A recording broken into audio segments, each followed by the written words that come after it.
So I think just to start out, you've had, again, quite a wide-ranging and varied career. When we're thinking about your book that you've just come out with, Aim High, why now? Why did now feel like the important time to write this? And I think the second part of that too, why not just a conventional memoir, but actually a actionable toolkit that you've got in the book?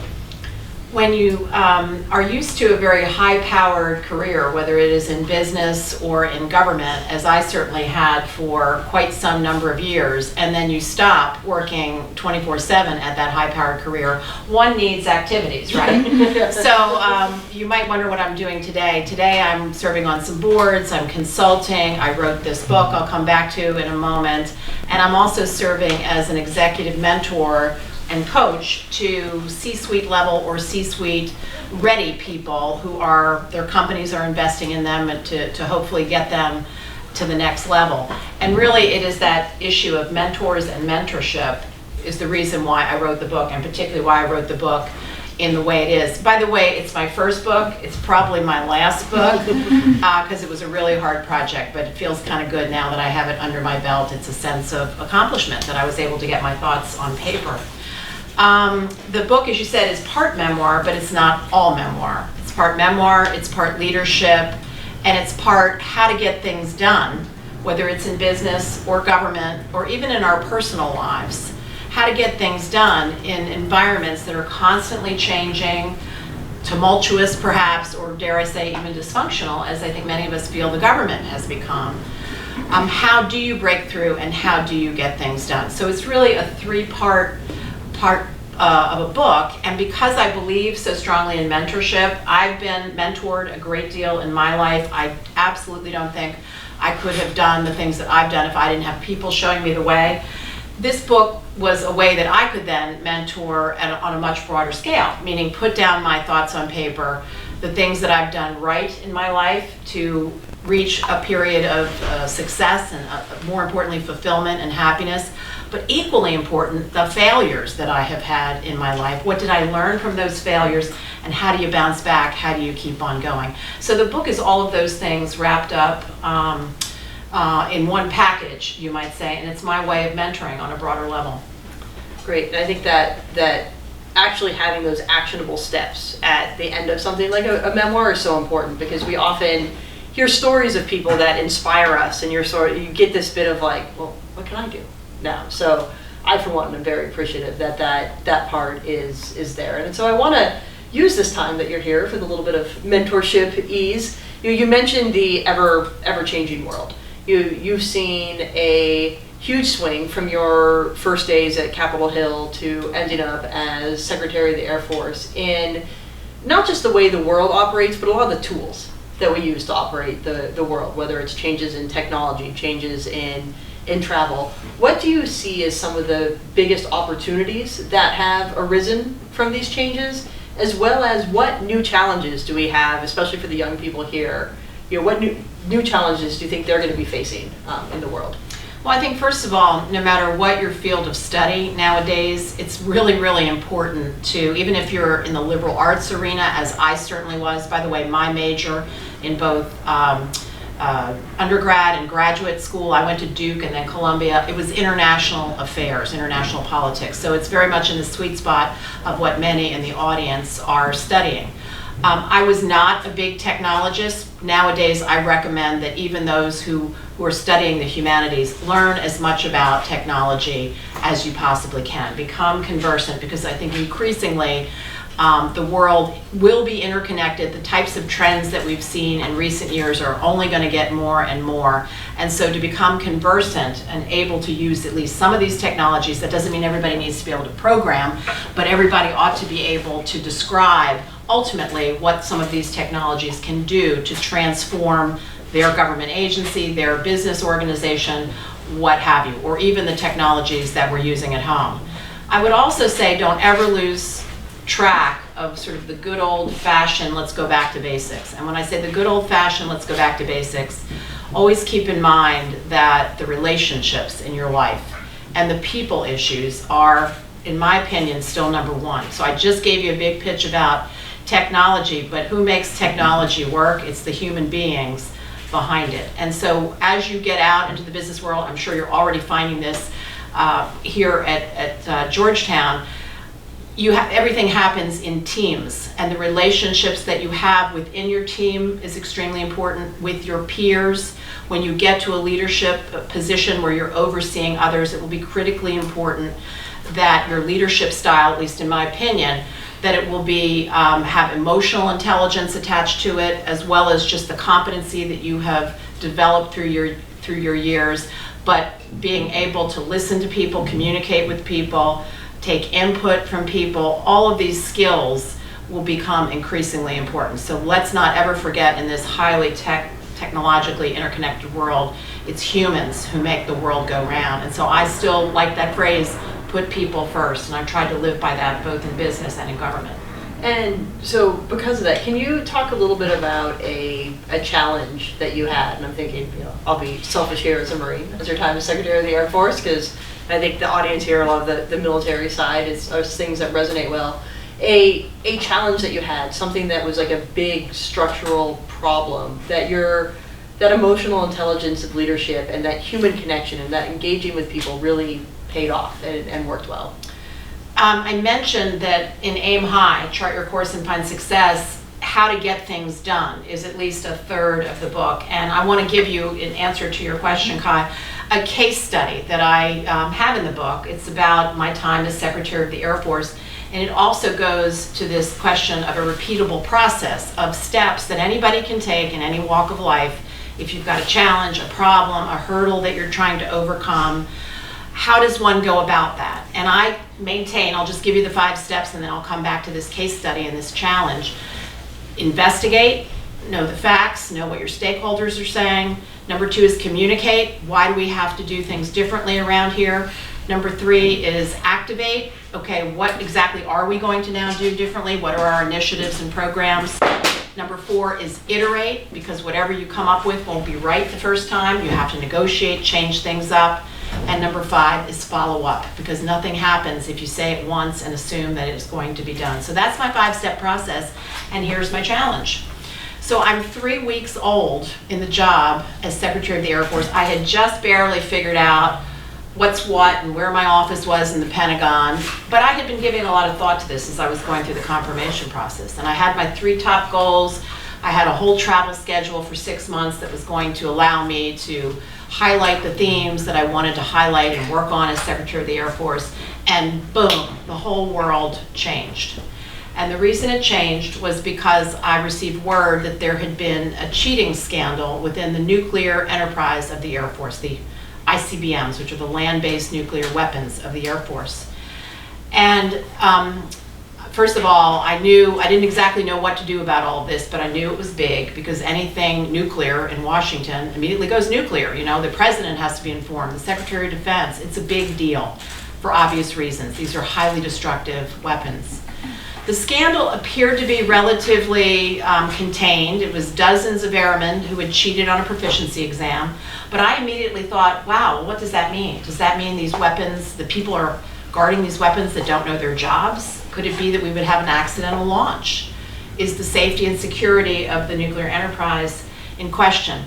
I didn't know the answers to all this, but I knew it was important to investigate. So here we go with step number 1. So it's a combination of getting all the briefings in the Pentagon, but ultimately I went out and I reviewed the military bases themselves and talked to airmen at all levels, by the way, to find out what was going on, to include the youngest airmen, the lieutenants and the captains, and the junior enlisted who were on scene at some of these bases. And I excused the leaders when I talked to these young people, because I wanted to get as much candid feedback as possible.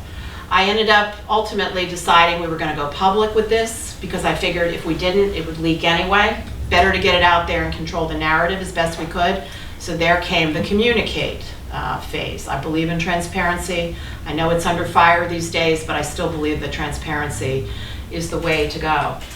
After the investigate and the communicate, here's what we know, here's what we don't yet know, here's what we're going to do to find out, then came the initiate part of the problem-solving approach, where I became convinced that there was a lot of personnel-related issues going on here, and that there were broader issues beyond that as well, that it went way beyond just a handful of people cheating, that the readiness of the forces had slipped, that the equipment was too old, that the people were not being trained maybe with the incentives to have it be a learning environment and so on. So there was a whole host of issues, and that morale was very, very poor across the enterprise. So we ended up coming up with approaches to work on all of these areas. It was a comprehensive approach of initiatives. Over time, as I was following up, that's the fifth part, we would find that some of our ideas of these programs, they weren't working. You know, we had good intentions, but they weren't delivering the results that we had hoped for. So we iterated, meaning we got rid of some, we stopped before we went too far with it. Other people came forward with ideas, we put those in. That's part of the iterate phase. And then I'll come back to, this absorbed, I'll say, the first 6 months of my time as secretary. But even after it was on a steady state, once again, I would follow up constantly. I mean, we would have monthly meetings, I would go back to those bases, I would do my focus groups, all in an effort to see whether the initiatives were really having a penetrating and positive effect, not just with the colonels and the lieutenant colonels who were the leaders on the bases, but I wanted to know that the more junior people were feeling the changes as well. So that was a huge ordeal, I will say, but it was a good, I think, reinforcement for me that this 5-step approach really does work. It can help you advance the ball, solve problems. And I'll come back to a point I made in your earlier question. An awful lot of this came down to people. People, morale, the way we train people, the way we advance people through the system, it became crucial. The people issues were the most important of all. And I think to kind of reinforce that, really dig into the people issues, you, whether it was president of a division of SAIC or secretary of the Air Force, really big organizations, and big often what are seeming like sterile, kind of cold organizations. You have the contractors and Air Force, you think of planes and steel and equipment that way. How, in these big bureaucracies that often seem cold, how do you maintain, as the leader, as someone at the top, set a tone where the most junior airman feels like they're part of the big team and don't get lost in some of that churn, both the mechanical churn and also just the bureaucratic churn? Right, it's a tough proposition, but I think there's no substitution for the good old-fashioned leadership by walking around, or management by walking around. So I think it's incumbent when you get into a top leadership position to not just stay put in your office, to not feel like you can rely solely on what your direct reports are telling you. Not that they intend to mislead, but they have a perspective. That's a data point that we should all take seriously, but getting data points all the way down the line is equally important. And also, we have great big policies that are meant to affect many, many people. You sometimes have to bore into it and really see how it might be working in individual cases. So I was not above diving in to individual cases, and if I felt like an injustice was happening, I would attempt to make it right. Now, I didn't always succeed at that, but taking it down to that individual level is important to make sure that your policies at a higher level are working. And I think with that, so from the top down side, from the bottom up, if you're in your first job, let's say second job, early in your career coming up, how do you set yourself up for success really in that early place to be a leader who at that point in the future is actually one who's engaged and most probably who people trust to be out there? I mean, with an audience where we're going to have many people in first jobs, second jobs coming up very soon, what are some of the key things really to lay the foundation early in your career with? Well, the first thing I would start with is all of you as young people who are just beginning your career, some of you have had a piece of your career already, and you may know this already and maybe it hasn't happened to you yet, but be prepared that you're going to fail.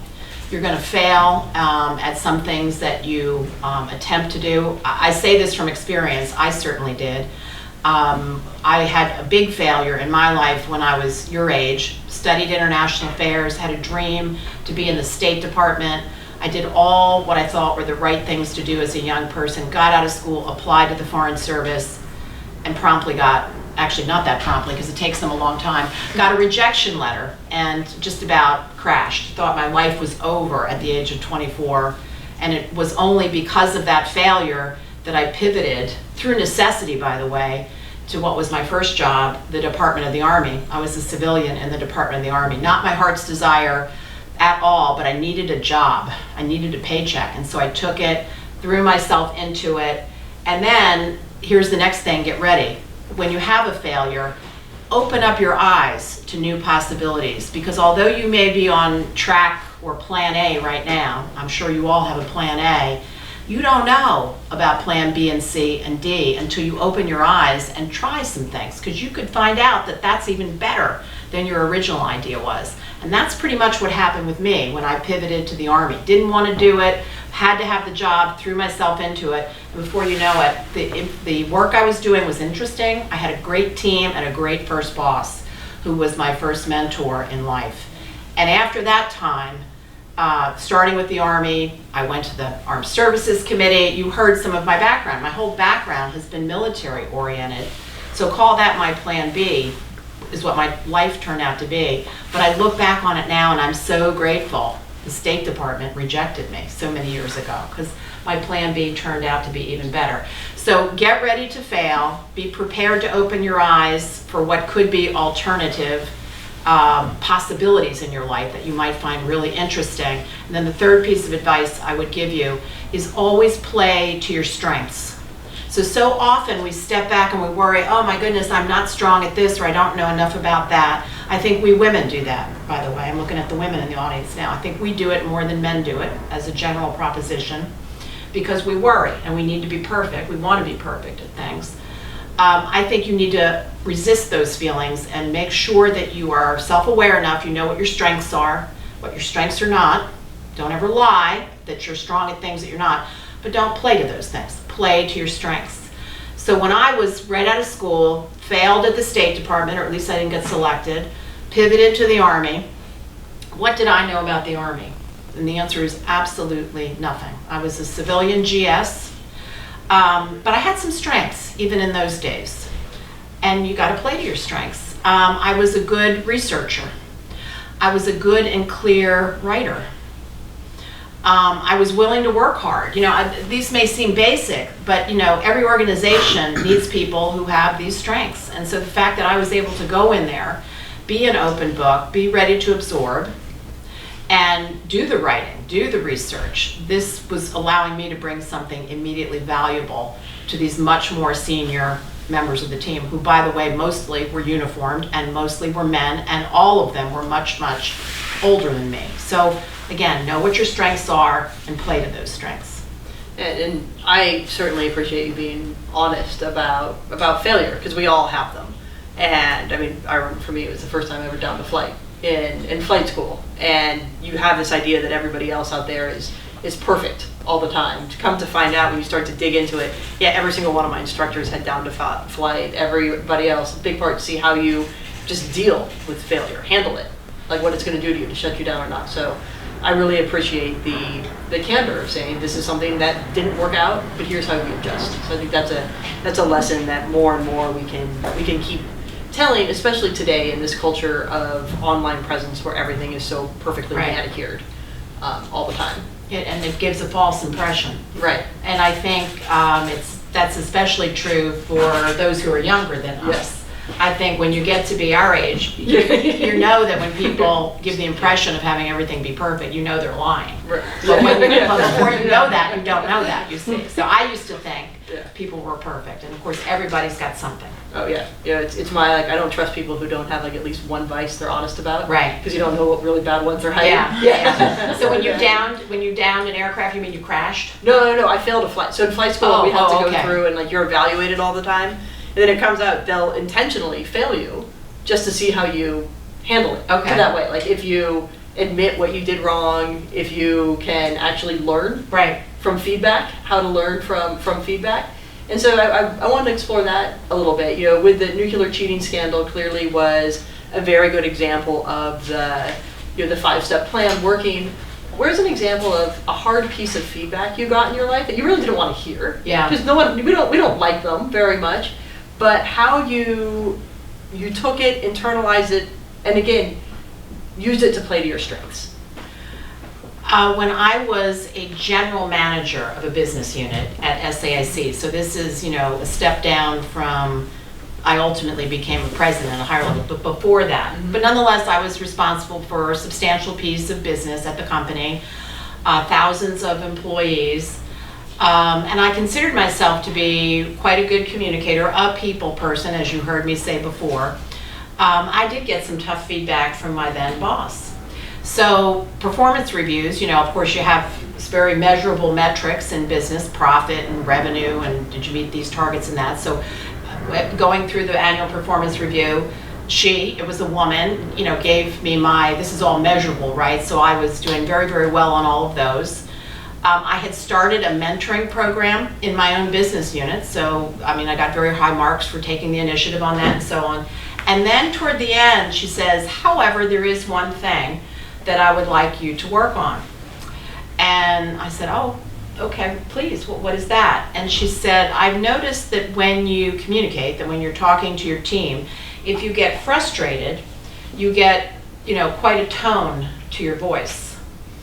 And everybody can tell you're frustrated. And what you have to do is learn to, you know, sort of amp that down and instead hold people accountable in other ways. So I just remember being kind of floored by this because I sort of prided myself on being a good communicator and, if anything, easy on people. So for example, if I got frustrated with a team member about something, someone who didn't fulfill an obligation that they had committed to, apparently I was using a certain tone of voice, and I thought, well, at least I didn't dock their, you know, bonus, or at least I didn't give them a bad review. So I thought I was doing, you know, a great job sort of on being easy on people or being supportive of people. But the feedback that I got was quite to the contrary. So what I learned from that, and again, I'll look at the women in the room, I think this is especially true for women, that we have to be especially careful about not only our word choice, but also our tone of voice, the decibels with which we speak, because if we emulate some of what we see men do in terms of word choice, the decibels, the tone, etc., it can be backlash on us, because what is decisive and firm leadership for some is shrill and, you know, bitchy for others. So I have ever since that time tried to be much more careful about that, and also very careful about things like body language. So even if you feel like you're being lectured to, which I felt from time to time when I was testifying as Secretary of the Air Force before members of Congress, you know, you have to be really careful to kind of like keep your poker face, keep your cool, not lose it, not sort of do this, not eye roll, that sort of thing. Body language counts too, and there's been some times in my life where I haven't had that poker face and I've given myself away. So again, all of these stories I'm telling you kind of learned it the hard way. I wish looking back on it, somebody had said to me, well, you know, you better really watch the whole body language thing before I fell into that trap. I think if you look at women who testify in front of Congress, like poker players could all learn a lesson from them, because I think we've learned to have that very stoic for hours and hours. And I want to change directions kind of harshly right now, but I think something that is very important in today's day and age to talk to, and something, an actual topic area that you've had a lot of experience in with your time as Secretary of the Air Force, and that's the issues around sexual assault that came up. Mm-hmm. And it's not an easy topic to talk about, but it's something that, whether it's the military or college campuses, really is a continued area of concern, of engagement, and something that really has proliferated a lot of the ways that we engage in today's society. And we've sort of gently talked about some of the gender differences and gendered issues, but I think having to address head on the issue of sexual assault really puts those things square on the table. As Secretary of the Air Force, you had to confront it head on. Can you talk a little bit about what some of the, or how it manifested itself, how you confronted it, and what some of the challenges were, and ways really that no matter where we are in our lives, we can take some of those lessons and adopt them? Well, you're right. So at the time I became Secretary of the Air Force, which was December of 2013, in the not too distant past, there had been a fairly big scandal in the training base of the Air Force, where military training instructors, some of them had been accused of rape, some of them had been accused of consensual relationships, except remember, when you've got a position of authority and power over a trainee, it's not really considered consensual. But in any event, it was a big scandal. And by the way, if you look back over history, sexual assault in the military, it kind of comes in ebbs and flows. There'll be a scandal of some sort. I'm remembering in the 90s, Tailhook. And everybody rushes. It's like sometimes I think young kids playing soccer, they rush to the ball, they rush to the issue. What are we going to do? They come up with some approaches. After a few years, maybe a few months, it perhaps dies down. It's no longer in the headlines. And then I think what happens is, people don't mean to, but people in leadership, they get attracted or they get pulled away on other issues where they focus attention. This is one that requires constant attention, but because it maybe lacks attention, it'll flow back up to the surface until another scandal hits. Anyway, we were in the wake of a scandal when I came in, and I knew this was an area that I wanted to work on and was intending to work on in a big way. So once again, you use this 5-step process. Before you lock, load, and shoot something, you've got to know the facts. You've got your data, your stakeholders, what are the people saying. So I took a period where I did my investigation through the various mechanisms, got the data. You guys probably already know this, but sexual assault, even though we might think it's a woman's issue, it's really not, because men are affected by sexual assault. Matter of fact, if you look at the sheer numbers in the military, simply because it is a very male-dominated force, there are more men than women who are affected by this. In any event, you get your data, you get the figures, you get a baseline of what is already going on in the Air Force in terms of training and the UCMJ regulations, which is our legal system in the military, and so on. So you have to get a baseline of where are we today. And then you activate and you communicate. You do these other steps that I talked about. So there wasn't a congressional hearing. There wasn't a town hall meeting, of which I did many, many. There wasn't a staff meeting where I wasn't, as the top leader of the Air Force, talking about the importance of getting control of this situation and making sure that we drove down the numbers, that we, did a better job at least. This is one of those things which is maybe not completely solvable, but you've got to advance the ball. And so I was very focused on, this is top priority with me. This is top, and I'm going to hold people accountable, et cetera, et cetera. So that message was going out far and wide. So that was the communicate. We put in place a number of initiatives. The one I'll maybe tell you about here, because it might be most relevant for what's going on here at Georgetown. We instituted a training program. Training is certainly not the be-all and end-all, but it's a requirement for the military. So we tried every which way on training, it seemed like, but we finally ended up with a program called Green Dot. Now, I don't know if you ever heard of that. Mm-hmm. Green Dot was the only program, at least in existence back then, that actually had data associated with it. It was high school student data, but that was the closest we could come to for our population in the military. But it really worked. In other words, there was data to suggest that it really did drive down the number of sexual assaults and change behavior. The basic premise of Green Dot is that nobody has to do everything, but everybody has to do something. Some sort of bystander intervention, even if it means deflecting the situation, or if it means going and getting someone else who can help, or it could mean direct intervention yourself. So there's tools that Green Dot gives every person, every airman, ways that they can intervene and be part of the solution. So that was the training program that we put in place. And there was a whole lot of other things as well. Bottom line is, over the course of the 3 years that I was there, the statistics at least were still not good enough, but they were at least moving in the right direction. which means the number of reports, that is to say someone who comes forward and says, I have been assaulted at some point in my life, you want that number to go up because you want people to have confidence in the system and come forward and get help. So the number of reports was going up. The number of actual incidents of assault year over year, that's where you want that number to come down, and we know those numbers from our anonymous surveys that we do. Those numbers were coming down, so those were two good trend lines.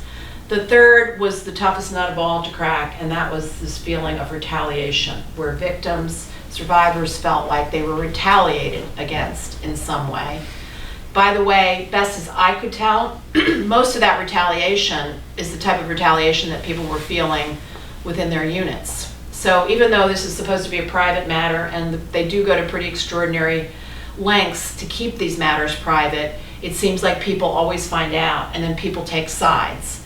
And the person who's gone through with this suddenly is not included in the happy hour anymore, which feels like retaliation, because now my buddies, my friends, my unit members are not treating me the same way.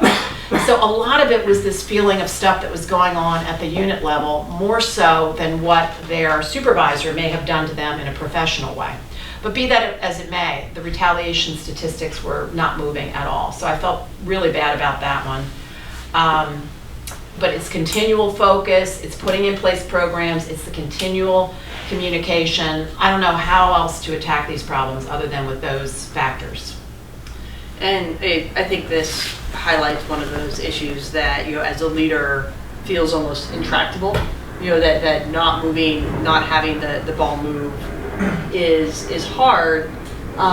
So how, in your role as Secretary of the Air Force, how did you balance an issue like that, a personnel issue that can consume everything, with also the need that you have to keep planes flying and procure new planes, and you had Joint Strike Fighter coming online at that time too, and the negotiations for it. Where's the balance? And I think for this audience that's often studying security studies and thinks about just the hard sort of tactical side, remembering that there's this whole policy apparatus and personnel policy apparatus, that if you have airmen who aren't comfortable in their unit, doesn't matter how many great planes you have, if they're not really going to be committed to the job of maintaining and flying them, how do you balance those hard, kind of the hard side of warfighting with ensuring that you have a force that's really ready to go? It comes back to sort of priorities. I think so many of us fall into a trap of, we kind of know what our priorities are, what we want to focus on. But then there's the day-to-day stuff that just happens, call it the inbox, things that sort of come your way. And how many of us, I mean myself included, you have a tendency is like, oh my God, I've got 100 emails. I can't get through my day if I don't get through those emails. Got to do that first. Over time, I learned that's probably the wrong way to go. It's good to scan those emails to make sure there isn't some emergency within them that's ready to blow up. Maybe do a little triage. But it's actually not the right way to approach it if you do the less important stuff first, even though it feels like it's hanging over your head. You ought to put aside some part of every day to focus on those areas that are most important for your life, for your professional work, for whatever aspect you're working on. I think it's also important as you get into the business world or the government world, and this is really, really hard at first. And by the way, I'm giving you advice that I wasn't always able to do myself or didn't even understand at the time, but this is advice that I've come to believe in, having lived and worked the amount of years that I have worked. It's important to have a certain amount of white space on the calendar so that you can think, you can read, maybe you can keep up relationships that otherwise you wouldn't have time to keep up with. The tendency will be that you'll book yourself, boom, boom, boom, back to back. I would suggest try, if you can, to resist that so that you have enough white space to do that thinking, that bit of reading, and the relationships. And by the way, that's the other secret to managing lots of things and how do you sort of keep focused on those priorities. In addition to the time management, it's relationships and it's the people who are on your team. So if you're the leader, you got to be prepared to delegate. You've got to know, who to trust, And by the way, I come from a position of, if the person's on your team, you automatically trust until there's reason not to trust. You have to. You can't do all the things yourself. And people will be unhappy if you're a micromanager. So, go from a position of trust until it's demonstrated that that person isn't worthy of the trust, is the way I do it. But it comes back once again to the people and the people that you're working with and those relationships. You're never an island. It's very rare that you'll be an island. It's always the teamwork. I'm going to ask one more question before I open it up to people there, and I think it's really for the audience. Here, at CSS, you have a lot of people who want to go into the security world in some way, shape, or form. Given your spectrum of experience in the security world, from legislative to executive and private business side of it, taking all of those together, where do you see, and non-attributional here, so we'll put on that there, as the kind of new emerging security arena, that as people are looking towards starting their career, whether it's geographic or issue oriented, that you see as really something that, as we move throughout the 21st century, is going to be front and center in the American consciousness, and something that we're going to have to confront.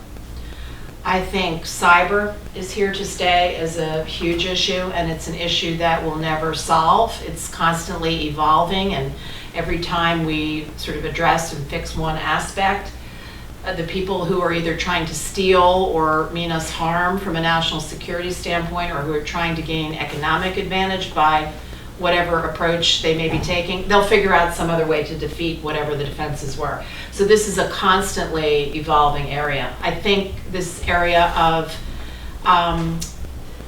disinformation and the speed of how disinformation can spread, I think that is another one that is going to be with us for a long while.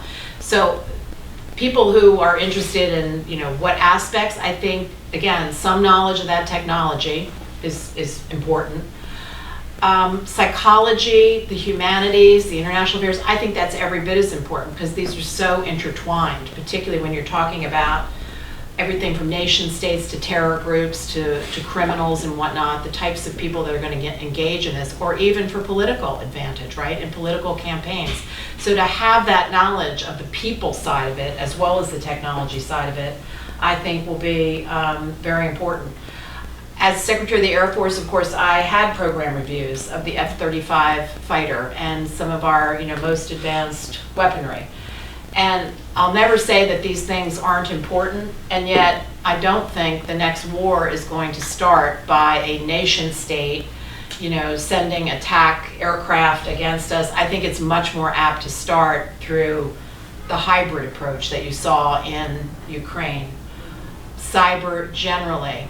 Space is a huge issue now, whereby we depend so heavily on space, not exclusively, right? Our forces know how to operate without GPS, know how to operate without some of these capabilities, but those capabilities are hugely important to us. And imagine, if you will, an enemy who is able to jam key satellites, or in some cases, shoot them out of orbit. Think of the damage that could do and the complications that would provide to our military forces, or to the banking system, or the transportation system of the United States, or the world. You see, GPS is so important for all of those things. So those would be some of my thoughts. But it's the bit of sampling I did with the students here before we began the session. I think everybody seems to be on a really good path for taking some blend of those things. Well, I would love to open it up to questions here. Yeah, my name is Hirat Christian Kent. I'm the president of Collaborative Diplomacy Initiative at Georgetown University. And my question is related to your last statement. President Barack Obama stopped manned space mission, and you seem to indicate that space is a next frontier for war that is very significant. Do you think President Trump made a right decision in talking about a space division of the U.S. military? I am not a proponent of the so-called Space Force, which, as President Trump rolled it out, was designed to be another military service. So just as we have the Army as a military service, the Navy, the Air Force, he would have had the Space Force. I'm not in favor of that. I think from a warfighting and defense capability, to have a military command dedicated to space. Right now, today, we have had a military command, or I should say up until very recently, a military command that was focused on nuclear, space, and cyber. So that was a 3-part portfolio. To break that out and have it solely focused on space, I think that was a good move, and that was, I'll say, tangential to what the president announced, but I think that really goes to the issue of warfighting. I don't think we need a whole separate military service. The reason is because, again, this audience is probably quite familiar that the job of a military service is a very different job than a combatant commander. You know, we don't fight the wars. I don't figure out who to target, who to jam, who to do these things with. Rather, I, as Secretary of the Air Force, I was responsible for recruiting, retaining, developing. I was responsible for procurement investments, also for technology investments for the future, and the general training and readiness of the force. So, I'm not sure, if the president understood the difference, but I think we're sort of coming out in a good way as it is being evolved through the Congress. See, I didn't end up in the State Department, but that was pretty diplomatic. That was reasonable. That was reasonable. I'm very proud of that. Thank you. Just pulled that out of my ear, so please. Rush Reed, former U.S. Army interrogator and second-year student here. Given your role as Secretary of the Air Force, how did you, or what sort of better way, could you talk about the intransigence of the military services in the sense that this stuff gets rolling and it's hard to stop. Even if you don't want it anymore, you can't stop it. The Defense Department is, there's all the famous examples, say for example, the Bradley fighting vehicle and all the infighting back and forth. How did you deal with that, or did you find yourself dealing with that much, or what were your experiences as Secretary? My experience with that sort of intransigence that you just spoke of, I found that the military was much more willing to come to grips with, okay, we can't afford everything. Here's the budget that we're going to have. We need to make some hard choices. Here are the analytics. Here's the way we, work through it. The best military judgment recommendation that we can put forth. And then it runs into a buzzsaw, typically on Capitol Hill, has been my experience. Because everything that exists today, every weapon system, every aircraft unit, it all has a home somewhere in somebody's state or congressional district, and there are jobs associated with that. And no respectable member of Congress who views his or her top job as, representing that district or state, and whose top desire is to ultimately be reelected in the next election. Nobody wants to let go of good jobs that exist today with the promise of there might be other new good jobs coming down the line. That's just not a winning solution in the political world. So that's where I have found the greatest intransigence, where you have to really double down and talk about communication. Boy, do you have to communicate over and over again on that. At the end of the day, you still may not get there from here. So there you go with, you got a plan, but you might have to iterate, negotiate, et cetera, et cetera. But ultimately, everything that we in the executive branch, everything that we do or think or propose, it can be agreed to, it can be defeated, it can be amended, it can be plussed up or money cut by the U.S. Congress. That's our system. And so ultimately, you have to live by those decisions once they fully play out. Thank you. Yes, please. Sure, my name is Beryl, the second year in the Russian Studies program. I guess this is going off a little bit of the last comment. You were 10 years on the Hill, and I know a lot of people are not interested in unpaid internships or answering phone calls, but how crucial do you see your legislative work to working in private business in DC, or working in other agencies that are so much more popular for Georgetown students? I thought my time on Capitol Hill was very, very important. It was very interesting. I absolutely thrived on it. I was fortunate, once again, had good bosses. I was in a good team of people.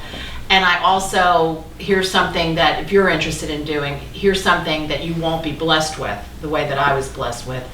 When I was there, back when the dinosaurs roamed the earth in the years of the 1980s, it was a much more bipartisan situation on Capitol Hill. So yes, there were disagreements.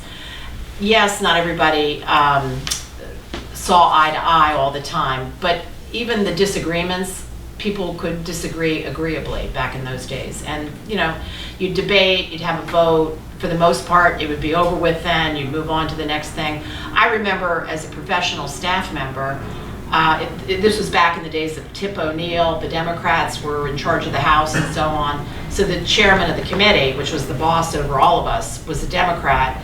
But I got hired on the committee. I didn't know the chairman from Adam, right? I was hired by the staff director, and we were expected to work equally for Democrats and Republicans. So I can remember writing a speech for the Democratic chairman of one of the subcommittees who wanted to make, certain points in the speech. So I would dutifully take the notes, and then I would write the speech according to the way that member wanted it. And then I would write like the opposing view. So it was kind of like being an attorney where you're going to put your client's best foot forward. But that's the way it was. It was extremely bipartisan in those days. Unfortunately, it's not that way anymore. But I think the real crux of your question is about unpaid internships and whatnot. A lot of places are now paying their interns. Capitol Hill, however, is one sort of area that I don't believe still, pays its interns frequently. I think nonetheless, if you can afford it, if you can afford to work in an unpaid position, I think it is still great exposure, not just from what you'll be learning and the issues that you'll be exposed to, but very importantly, the contacts that you'll make. And I can't overestimate the importance, at least in my life, especially in my young life, from people who took an interest in me, who not only gave me valuable advice, this is mentorship again, gave me valuable advice, but also were willing to stick their neck out a little bit, open a door, make a connection for me that I would have never been able to make for myself in those days. Now, of course, keep in mind, that sounds terrific, but you gotta have the gumption to walk through that door, and then when you get to the other side, you gotta really pull the stops out and do a good job for them, because even if somebody helps you get a job, you won't keep that job unless you perform. So I'm still an advocate of taking that unpaid internship, but always go in first and ask to be paid. I mean, don't go in there throwing in the towel on pay, because more and more organizations are paying their interns. Please. My name is Sarah Rutherford, and I work for the Institute for Women, Peace, and Security. I wanted to ask you about women's leadership in the military and in national security. I know a number of Democratic presidential candidates have pledged that if they are elected, they will have gender parity in their national security appointments. And I'm curious what you think about that initiative, what you think about quotas, what you think about the role of women at the heads of some of these organizations or in some of these top decision-making roles for national security. Right. I am clearly all for gender parity. The trouble, of course, the challenge in all of that will be, do you have enough of a pool to choose from, people who have had enough seasoning, enough experience to be able to put in some of these jobs. Now, if this were back to the 1980s, I would say you probably wouldn't have enough of a pool to draw from. And what you don't want to do is you don't want to put anybody into a job that they're not well positioned to perform and perform well, because then they'll go down in history as the woman who couldn't get it done, or the whatever that couldn't perform and was a token, and that's not what any of us want. Mm-hmm. So I think nowadays it's much more doable to have gender parity in some of these very senior roles. I will also tell you that making a commitment and measuring it is everything, because otherwise it's amorphous and it's very hard to track. And so again, back to another thing that I worked on quite a bit was trying to make the Air Force more diverse. And I wanted to make it more diverse in a variety of ways, but I especially wanted to have more young women come into the Air Force. And then when those young women got to be mid-career, I wanted to retain greater numbers of those greater numbers of those women. Because although we're about 20% women, we're the highest female percentage of the armed forces, half of our women would attrit the Air Force at mid-career when it would come to, family issues and PCSing, and particularly we have a lot of dual military couples, and if we couldn't get them in the same geographic location. So there were a variety of reasons of why this was happening, but to me, that was a doable challenge that we could do better. Could we get to 50% during my tenure? No, not from 20%, but we could certainly do better. So here, I didn't put quotas. Back to that question about quotas. Quotas are illegal, I'm pretty sure still. At least I was advised, don't talk quotas, but you can have goals. Goals, and then have your leaders come in and describe to you how they intend to meet those goals, how they intend to do things differently, how they intend to manage differently to try to attain those goals. And so once again, putting in place some new policies and procedures and using some goals and doing the follow-up and measuring, we're able to advance the ball. And now, if every chief of staff and every secretary in subsequent years continues to do that, boy, over 10 years you've really got something. But once again, it sort of ebbs and flows. And if you take your eye off the ball, you stop measuring, you stop making that a priority, it may just sort of slide backwards. Please. Ryan Murray, second year SSP. Kind of going off the previous two questions, how well of a job do you think the Defense Department does providing a pipeline for non-uniformed military members to go in GS to ensure that there's a talented, diverse pool available for these positions that actually compose a huge part of DoD? For civilian employees. Yes, ma'am.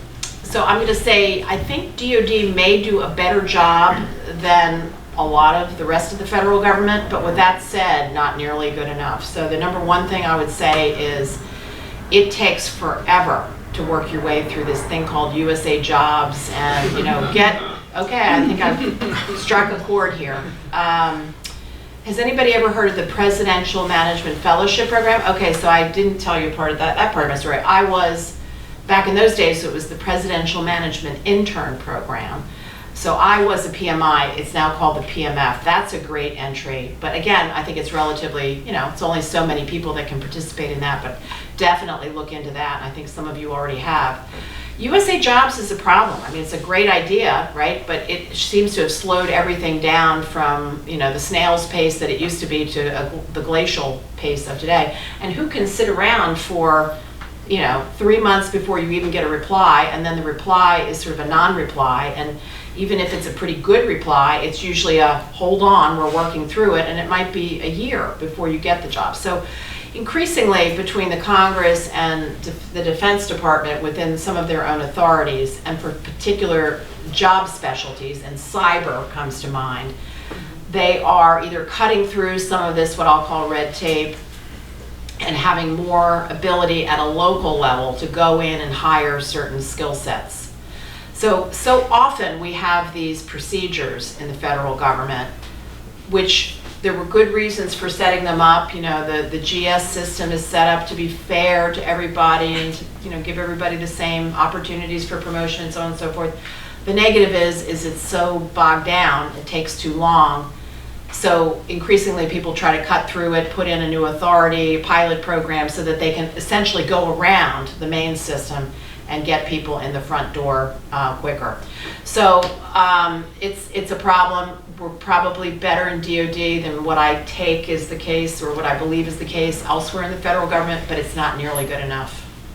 And by the way, I think back to Congress for a moment. Congress really values its uniformed military members, not so much the civilian members. Now, an individual congressman or senator will highly value the ones that work at the military base in their district or state, but as a general proposition, when you hear Congress say, cut the overhead, cut the this, they're focusing more or less on the civilians. So civilians don't kind of, as a general rule, get the same level, I'll say, of respect. They don't feel as valued as our uniformed military does. I wish we could lift it up for the civilians to get them somewhere near on par with our military members. You go to this young lady in the second row. My name is Ajin Shea, and I work at the Federal Reserve Board, and I'm pursuing a master's in technology management. Earlier in the discussion, you talked about kind of some of the double standards that women face and the challenges that women face in the workplace. And I think it's getting a lot better, but I know there's still a lot of work to do. And being a technology professional in the field of economics, I see some of that day to day. I'm curious to hear, given your military background, when has your identity as a woman been a strength, and how you played that strength to that strength? I do get asked that question quite a bit, and I will say I don't have any sort of terrible stories of feeling like I was held back or in some way not respected as a woman. I'll say I have some minor stories of going into environments where there were inappropriate jokes, or I think we've all been talked over in meetings, things of this nature, but nothing really egregious. With that said, I feel like I do have experience in knowing what it is like to be almost always, I'll say, the different one sitting around the table. So a woman in a heavily male-dominated world of the military, a civilian where the power center in the room is the uniformed military, a liberal arts major who ultimately oversaw a very technical government workforce, and same way at SAIC. So I was sort of coming in with a different set of talents than the technical background. And for many years, I was the youngest one at the table in a sea of much older, much more experienced people. Note to self, the youth part doesn't last forever, right? You wish you could go back to some of those days. When my dad told me I wasn't a youth anymore, that was like, that was okay, like earth-shattering. I know, all right. But anyway, once again, what do you do with that? And my answer is play to your strengths. So as a liberal arts major in a highly technical world, my strength became translation. It became the communication of how to talk in plain English about what these technologies can do for your government organization, for your business. Somebody's got to do the selling. Somebody's got to be able to explain to other non-technologists what's the value proposition in that. So ultimately, that became my value there. I talked about when I was the youngest one in the room. I was a good researcher. I was a good writer. In the military, my skill set from my Capitol Hill days was mostly the people issues, personnel and compensation. So that became my substantive inputs in my, I'll say, mid-career years of but again, people. And I come back to not just that experience, I think people are really the centerpiece of any organization. They're the engine behind the strategy, the technology, et cetera. So to have those people skills and knowledge is crucial. So it's always, wherever you are and whatever your difference may be, is find the value in that difference and play to that strength at the table. And I think if you do, I always assume the best intentions of other people, they're going to welcome you into that team, and they're going to welcome you into that group. But also be prepared if you're talked over, if you're in a disrespectful situation. You also have to learn to, if you're talked over, to recapture the moment. You've heard of the he-peat phenomenon. Have you ever heard that? Well, you've heard of this. This is where if you're the only woman, or if you're, handful of women in a group of much more, bigger group of men, and you're debating something around the table, and you lean in and you make a point, and it goes over everybody's head. Oh. And then a minute later, one of the men comes back and says essentially the same thing, and everybody goes, "That's brilliant! Why didn't we think of that? Harold, give Harold a raise. He's so smart." Okay, that's what they call he-peating. So that's happened to me like a lot of times, and I don't even necessarily think people meant to do it. It's just people are so anxious to figure out what they're going to say next, they don't have listened to what other people are talking about. So, but the way to recapture the momentum on that is to say, "Thank you, Harold, for amplifying my point." Now, as I was saying, and then just sort of repeat the point that you made originally. So there's little techniques that you can use. But But I come back to, and I think it's terribly important, play to your strengths, whatever those strengths may be that you bring to the table, and you always have them. So don't ever think that you don't. Please. Hi, I'm Joseph Gardinas. I'm in my final year in the college. I study biology. I'm just asking for your input on finding mentors after you make a pivot in your life, and if, you know, as a person with a lot of experience to somebody who's just now starting out and making a new pivot, how would you look for mentors, or how would you assess a good mentor from a bad one? When you get into your first, well, in whatever organization you're in, so right now you're part of Georgetown. So what I always tell people is look around to somebody who's somehow in your sphere that you have access to, that you admire, who's probably older, who's walked a path that you're interested in walking, and do not go up to them and say, would you be my mentor? Because that's a little too aggressive, and it's off-putting sometimes, because people don't know what that means, and you know, people don't know how much time that might require. But what you can say to people is, you know, I am really interested in what you just said in that lecture, or, you know, the path that you have been pursuing. Would you be willing at some point, at your convenience, to have a cup of coffee with me and spend about 30 minutes and tell me your story? Like, how did you get to where you are, and what were some of the hurdles or choices, or, you know, in other words, get them talking about their own career choices and their path.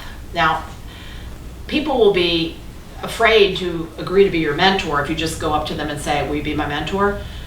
But most people, if you're willing to wait and be patient and do it at their convenience, will sit with you for 30 minutes and have a cup of coffee. And after all, don't most people love to talk about themselves, right, for 30 minutes? So has actually worked for me. I have also found that once I got out of school and into the business world, bosses, I got really lucky and had some good bosses. They can be good mentors. Nowadays, lots of organizations have formal mentorship programs, so that's another avenue. If you can get into those, go for it. Raise your hand, see if you can get included in those programs. But even if you can't, that technique about, would you be willing to have 30 minutes or a cup of coffee, spend about 30 minutes and tell me a little bit more about your career, that's a technique that I've found also can work. And out of that may grow a mentoring type of a relationship. I'm gonna just foot stop one thing here for Georgetown. Georgetown has I was a Georgetown undergrad as well. Georgetown has an amazing alumni network, and basically wherever you go geographically, there will be some sort of Georgetown alum association network. I mean, throughout my bajillion geographic moves, not to mention professional pivots in my life, alumni networks have provided me with maybe not like the person who I have really found as a good mentor, but a really appropriate like one-step degree of association, or of, you know, association for, and you already have something in common. So if you're making a big pivot to alumni networks or something, that I would just, you know, kind of foot stomp, because you've got something already that's a natural way to start a conversation with somebody that you want to engage with more. Thank you. Mm-hmm. And, you know, Hoyas, we're pretty good people. Please. I wanted to return to a point that Professor Hunter made earlier, which is the sexual assault issue. And Georgetown just released its own statistics. So they completed a second survey. We had surveyed everyone 2 years ago, and we re-surveyed everyone. And sadly, it does not seem like a lot of the numbers are changing. It's still around 31% of undergraduate women who are reporting that they've been sexually assaulted, even after 2 years of what the university had said was a lot of attention and a lot of efforts. Yeah. And just taking my hat off as a staff member at Georgetown and just saying, as someone who's upset that things are not getting better, what are things that we could say to our administration? What would resonate? What are things that we could ask for? What could they be doing that we can push for to actually make a difference on this? Because we have some bystander intervention training. We have some of these, but it's clearly not enough, and it's not working. Another thing that we tried in the Air Force, and this goes more to the issue of prevention. So I think there's some data, maybe not a lot of data, but there was some data out there that convinced us that we would try an approach whereby on a unit by unit basis, we would attempt to literally handpick or cherry pick airmen, which by the way, that's men and women. They're both called airmen. We would try to pick airmen in the unit and see if we could get them to agree to be our unit prevention specialist. We had kind of a cooler sounding name than that we tried to make it sound cool, but essentially they would be our prevention specialist. And how did we cherry pick those people, or how did we select those people? The idea is you try to pick, think about high school or college. There's the cool kids. You want the cool kids to be leading the charge that this is not cool behavior. So, you know, if you're the prevention specialist and you're one of the cool kids and you're in effect incentivized to be on the lookout for certain types of things and to have these techniques for intervention, which remember can be either get somebody to help, intervene yourself, or deflect the situation somehow. An example of deflection is if you see somebody who's been drinking, you know, heavily, and that woman, let's say, is about to be walked out of the bar with a guy. The example I remember, a deflection, is you run up to the guy and say, hey, I think your car is about to be towed. And then, you know, the idea is he loses interest and he goes running after the car. That's an example of coming up with a story to deflect. You get these prevention specialists in place, and they're, I don't want to say patrolling or watching, but in effect they're watching for the types of behaviors and setups which could lead to assaults down the way. And by the way, just to make sure we're talking about the same thing, when we talk sexual assault in the military, that can be anything from rape to inappropriate touching. So is that your definition here? Yeah. Okay. So we tried the prevention. That was sort of toward the tail end of my tenure. I'm not exactly sure whether, you know, the statistics and the aftermath. I know the statistics are once again going in the wrong direction for the Air Force. And it just goes back to, it's a really hard nut to crack. But it's something that if the leaders don't keep on it, if they don't keep trying new things, it's for sure, I think, going to get worse. Thank you. Please. Hi, my name is Katie Melbourne, and I am graduating in December from Yale as an astrophysics major. And I'm also part of the Grand Strategy program there. So I like to think about these broad questions of national security from, you know, a strategic standpoint of U.S. leadership. So I'm particularly interested in space and kind of how, viewing the industry as a whole, how civil, military, and commercial space work together. Can you think of any outstanding examples from your time in the Secretary of Air Force where you kind of had to have this broader mindset than just defense, where you were maybe working on a diplomatic effort? I'm just very curious about your experience with that cross-disciplinary approach.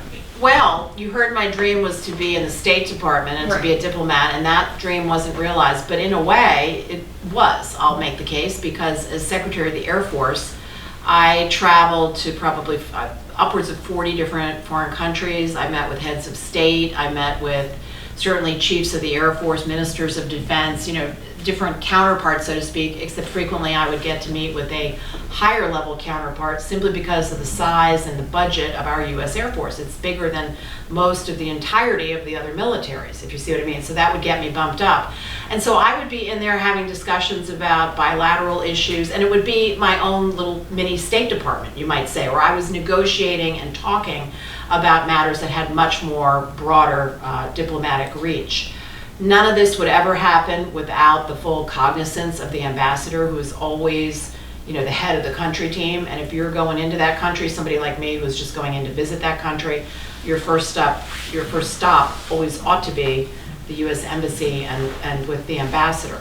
So I will say, you know, virtually all of the things that I did overseas, where I got beyond just the U.S. forces, which was a lot of the time, by the way, because again, how often does the U.S. act totally by itself these days? Not very often in a military sense. So in that regard, it was I very much partnered very, very closely with the State Department. So that would be, I guess, my best example. I was also, you said space, I was also in those days what was called the Principal Deputy Space Advisor. So this required me to, you know, Air Force has like 90%, I'll say, of national security space. The Army has a little, the Navy has a little, but the Air Force has the lion's share. But then there's also the National Reconnaissance Office, which is, related to the intelligence community. And then there's NASA, which of course is civil, and it's for scientific, non-military purposes. I would be coordinating with all of those. So that would be an example of kind of a broad reach, always then with the objective of being the top advisor on space to the Secretary of Defense, and even, briefs President Obama a couple times, Situation Room on space. Yeah.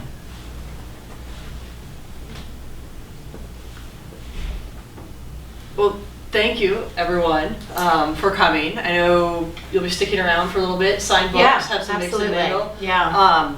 I certainly always enjoy these conversations. Is there any sort of closing, last closing remarks you want to leave everyone with here? Yeah, I think as you all leave Georgetown and go on to the next step, whatever that next step will be, I just want to come back to maybe a couple of points that I made, but they were brief, so perhaps I'll just leave you with this. In my opinion, everybody, particularly by this point in your life, everybody needs to have a plan A. You need to know where you think you want to go. You need to be building toward that, taking the right steps. And that's fantastic, but recognize that plan A may not happen for whatever reason. You heard my State Department story. Plan A may happen. Do we have any law school students here? Good, so let me talk lawyers for a minute. I know many people who sweat bullets to get through law school, and then they get into a law firm and they see the totality of what this is, and they're like, wow, I don't like this work at all. So that's an example of where your plan A, you might reach that goal, but maybe it's not what you dreamed it would be. So my point is, have a plan A, but always be prepared to pivot to that plan B, because the plan B could be even better. And you think you know what you like in life, and I'm sure everybody's got a passion, but I'm equally sure that you all have multiple passions that you haven't even discovered yet. And there's lots of things that could make you happy and fulfilled in your life. So you will have failures along the way. It's how you bounce back. It's what you learn from those failures and go forward. That is much more important than the failure itself. The book, if you read it, and I hope you will, I try to liberally tell those failure stories. And for each of those stories, you'll see I learned something from it that I was able to take forward and hopefully do better in my next position. The second point I want to leave you with after the plan A and the plan B is just the importance of leading and inspiring teams. Everything comes down to teamwork. So in the beginning, you'll be an individual contributor on the team. Years from now, maybe not too many years from now, if you're in the military, you'll get to be the leader of a team pretty soon in your early lives. But eventually, you'll most likely become a leader. And there's where some of these aspects that we've talked about, the communication, the follow-up, the emotional intelligence with your people, and the focus on people generally. This is where that will become very, very important. And then the third is the importance of the getting things done. And you heard my 5-step formula. You may have your own formulas which perhaps bear some resemblance, but these are the 5 steps that I've come to believe in, whether you're talking about your government career, your business career, or even your personal life at home. So in a very sneaky fashion, I just gave you my 3 pillars in aim high, chart your course, and find success. But I wish all of you the best, and I thank you for coming out, and thank you, Kai, for spending this time with me as well. Thank you.